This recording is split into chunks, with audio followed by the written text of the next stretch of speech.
Hi అండి, welcome to నందు cooking channel. అందరూ ఎలా ఉన్నారు? బాగున్నారా?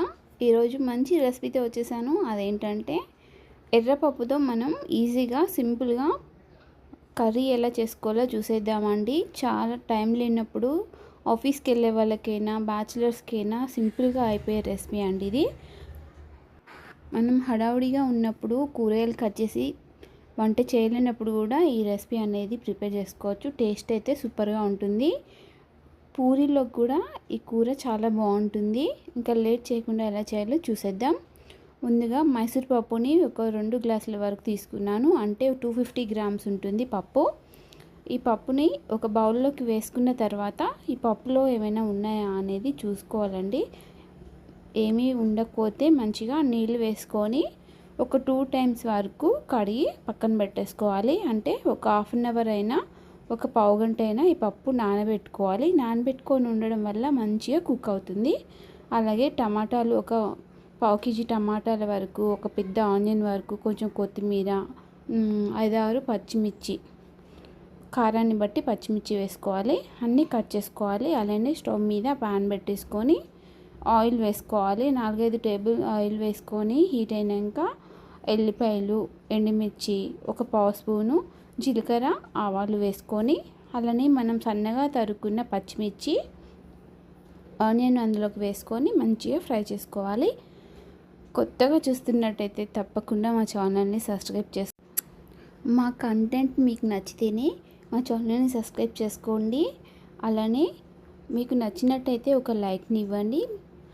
ఇప్పుడు ఇందులోకి ఒక స్పూన్ అల్లం వెల్లుల్లి పేస్టు, కొత్తిమీర, కరివేపాకు, పావు స్పూన్ వరకు పసుపు అన్నీ వేసుకొని మంచిగా ఒక 2-3 నిమిషాల వరకు ఫ్రై చేసుకోవాలి.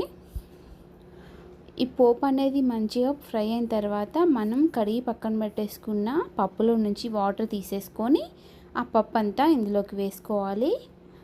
ఒకసారి వేసుకున్న తర్వాత ఒక 2-3 నిమిషాల వరకు ఇలా ఆయిల్లో ఫ్రై చేసుకోవాలి. పప్పు కొంచెం పచ్చిదనం పోయిన తర్వాత ఈ పప్పులోకి మనం కట్ చేసి పక్కన పెట్టేసుకున్న టమాటాలని వేసుకోవాలి.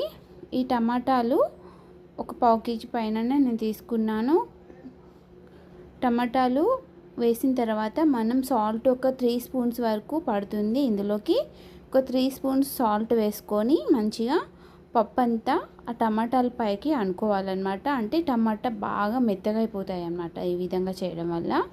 ఈ విధంగా పప్పు అంతా టమాటాల మీదకి అనుకున్నాక కొంచెం మాడకుండా మనం ఒక టీ గ్లాస్ అంత వాటరు అటు ఇటు పోసుకోవాలి. పోసుకున్న తర్వాత ఇంకా మూత పెట్టేసుకొని మంచిగా స్టవ్ మీడియం ఫ్లేమ్లో పెట్టేసుకొని ఒక 10 నిమిషాల వరకు మూత తీయకుండా కుక్ చేసుకోవాలి. ఈ విధంగా 10 నిమిషాల తర్వాత మూత తీసుకొని కలిపితే టమాటా అనేవి మంచిగా మెత్తగా అయిపోతాయి. ఈ విధంగా ఒకసారి బాగా కలుపుకోవాలి. ఈ విధంగా ఒకసారి మొత్తం కలుపుకున్న తర్వాత మనకి దీంట్లోకి వాటర్ వేసుకోవాలి.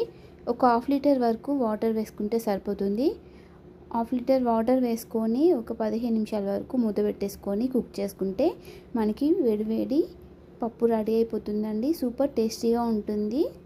ఇందులోకి కారం అనేది అవసరం లేదండి. పచ్చిమిర్చితోనే కారం బాగుంటుంది. ఈ విధంగా చేయడం వల్ల టిఫిన్స్లలో కూడా ఈ పప్పు చాలా బాగుంటుంది. దోశలోకైనా పూరీలోకైనా కూడా సూపర్ టేస్టీగా ఉంటుంది. మర్చిపోకుండా ఈ రెసిపీ మీరు ట్రై చేయండి. మీకు ఎలా వచ్చిందో నాకు కామెంట్ బాక్స్లో చెప్పండి. మీకు నచ్చిందా లేదా అనేది కూడా మాకు కామెంట్ బాక్స్లో చెప్పండి.